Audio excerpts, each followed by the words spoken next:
আজকে আমি এসে গেছি অটোক্যাডের উপরে একটা কমপ্লিট সিরিজ নিয়ে, যেখানে আমি একদম বেসিক থেকে তোমাদের শেখাবো। তো অটোক্যাড কথাটা আমরা সকলেই শুনেছি, তো কিন্তু অটোক্যাড কি সেটা কি আমরা জানি? AutoCAD is basically a computer aided drafting program used for a large number of different design processes। মানে যে এটা একটা আমাদের ড্রাফটিং প্রোগ্রাম, যেখানে আমরা বিভিন্ন রকমের ডিজাইনিং এবং ড্রাফটিং করব। বিভিন্ন রকমের আর্কিটেকচারাল ড্রাফটিং, ইন্টেরিয়াল ডিজাইন এবং বিভিন্ন আমাদের যে flow chart, electrical, mechanical, civil এসবের ড্রয়িংগুলো আমরা করতে পারবো এই অটোক্যাড সফটওয়্যারের মাধ্যমে। সবার প্রথমে আমরা স্টার্ট করব অটোক্যাডের কোনটাকে কি বলে। সবার প্রথমে এই যে ব্ল্যাঙ্ক স্পেসটা দেখতে পাচ্ছ, এই ব্ল্যাঙ্ক স্পেসটা হলো ড্রয়িং স্পেস। এটাকে আমরা ড্রয়িং এরিয়া বা ড্রয়িং স্পেস বলতে পারি। তো একদম উপরে দেখো যে ফাইল, এডিট, ভিউ, ফরম্যাট, এইখানের যে টুলবারটা আছে এটাকে আমরা কি বলবো? Menu bar. এটাকে আমরা বলবো মেনু বার। কি বলবো? MENU, menu bar. ঠিক আছে, এই যে এই বারটা এটা হলো আমাদের স্ট্যান্ডার্ড টুলবার। এরপরে দেখো এখানে বাই লেয়ার দেওয়া আছে দুটো তিনটে। এইখানে এই যে বারটাকে বলে, এটাকে বলে আমাদের প্রপার্টিজ টুলবার। এটার আমরা কাজগুলো আমরা পরে জানবো, প্রপার্টিজ টুলবারের কী কাজ। এরপরে দেখো আমাদের যেটা এইখানে দেখো বিভিন্ন অনেকগুলো টুলস দেখতে পাচ্ছি আমরা, লাইন, বক্স, রেক্ট্যাঙ্গুলার, অনেকগুলো আছে। তো এইটা হলো আমাদের ড্র টুলবার। এই টুলবারের মাধ্যমে এই যে টুলসগুলো আছে, এই টুলসগুলো ইউজ করেই আমরা অটোক্যাডে ড্রয়িংগুলো করব। এবার চলে আসো এই অপোজিট সাইডে, রাইট সাইডে দেখো আমাদের যে এখানেও কিছু টুলস আছে। তো এই টুলস যেগুলো আছে, এই টোটাল যে টুলবারটা, এটাকে আমরা বলবো মডিফাই টুলবার। এরপরে চলে আসো একদম নিচের কর্নারে, দেখো যেখানে একটা কমেন্ট বলে অপশন আছে। সেই কমেন্টের জায়গা হলো, ওটা হলো কমেন্ট প্রমোট উইন্ডোজ। ওখানে কি করব, আমরা বিভিন্ন কমেন্ট দেব। কমেন্ট দিলে সেই কমেন্ট অনুযায়ী আমাদের কাজগুলো হবে। তারপরে দেখো নিচে, এখানে দেখো স্ন্যাপ, গ্রিড, অর্থ, পোলার, এখানে বিভিন্ন অনেকগুলো সুইচ আছে। তো এই সুইচগুলো আমরা অন অফ করব। এগুলোরও বিভিন্ন কাজ আছে, সেগুলো আমরা পরে পরে জানতে পারবো। আমরা যখন কোনো পেজে বা খাতাতে ড্রয়িং করি, তো তার একটা মাপ থাকে নির্দিষ্ট, হাইট, উইথ এগুলো থাকে। তো আমরা অটোক্যাডের ক্ষেত্রেও যখন কোনো জিনিস ড্রয়িং করব, সেটা আমাদের প্রিন্ট আউটের প্রয়োজন পড়বে।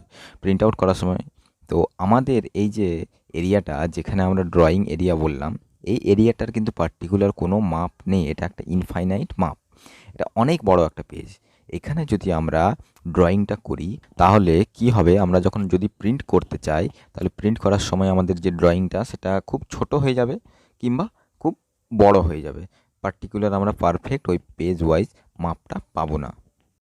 তার জন্য আমাদের কি করতে হবে, একটা পেজ আমাদেরকে নিয়ে নিতে হবে। আমাদেরকে একটা পেজ সেট আপ করে নিতে হবে, যে আমাদের যে পেজ আছে সেইটা কি মাপের হবে, তার কি সাইজ আছে, কি হাইট আছে, কি উইথ আছে, সেটা আমাদের একটা পার্টিকুলার পেজ সেট আপ করতে হবে।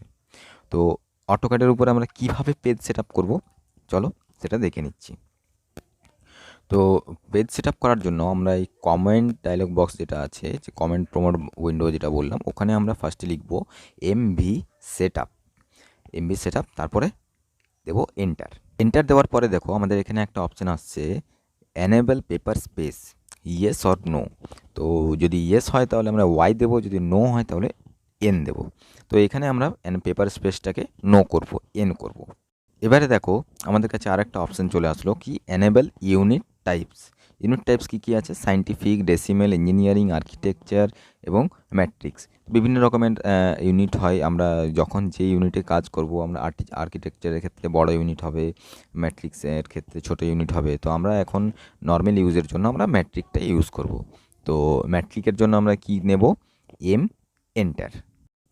এবারে দেখো আমাদের কাছে একটা উইন্ডোজ ওপেন হয়ে গেল।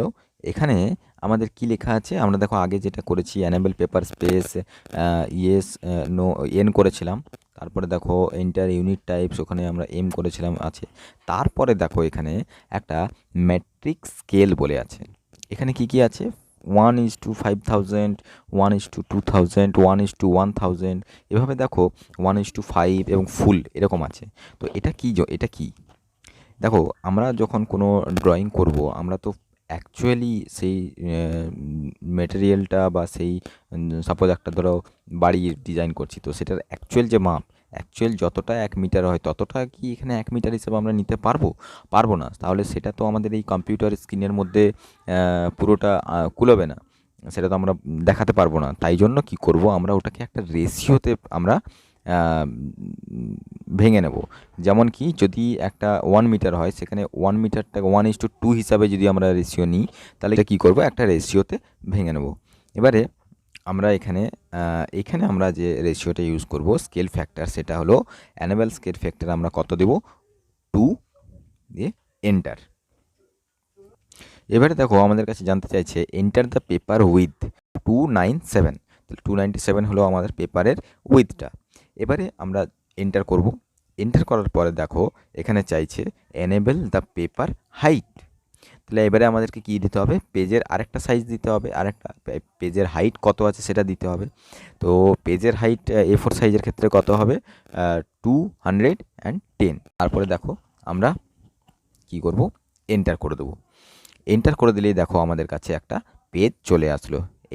এই যে পেজটা, এটা একটা A4 সাইজ পেপারের সাইজ চলে আসলো। এর মধ্যে আমাদের ড্রয়িংটা করতে হবে এবং বিভিন্ন রকমের আমরা কমেন্ট নিয়ে এখানে ড্রয়িংটা করব। তার ফলে কি হবে, এখানে এটা যদি আমরা প্রিন্ট আউট করি A4 সাইজ পেপারের মধ্যে, তাহলে ওটা পারফেক্টলি পার্টিকুলার যেভাবে যে মাপ আমরা নিয়ে করেছি সেই মাপটা ওখানে আমরা প্রিন্ট আউট করতে পারবো। তো আজকে এখান পর্যন্তই আমরা জানলাম কিভাবে পেজ সেট আপ করবো, কোনটাকে কি টুলবার বলা হয়, কোনটা মেনু বার, এগুলো আমরা জানলাম। এরপরে আমাদের নেক্সট ভিডিওতে জানতে পারবো আমরা কিভাবে ড্রয়িং করব। আমরা এক একটা ড্র টুলবারের প্রত্যেকটা টুলস নিয়ে আমরা এক একটা টুলস নিয়ে আলোচনা করব, কিভাবে কোন টুলসটা কোথায় ইউজ করা হয়, কিভাবে ইউজ করা হয়, কতগুলো টাইপস আছে, এগুলো সব আমরা আস্তে আস্তে জানতে পারবো।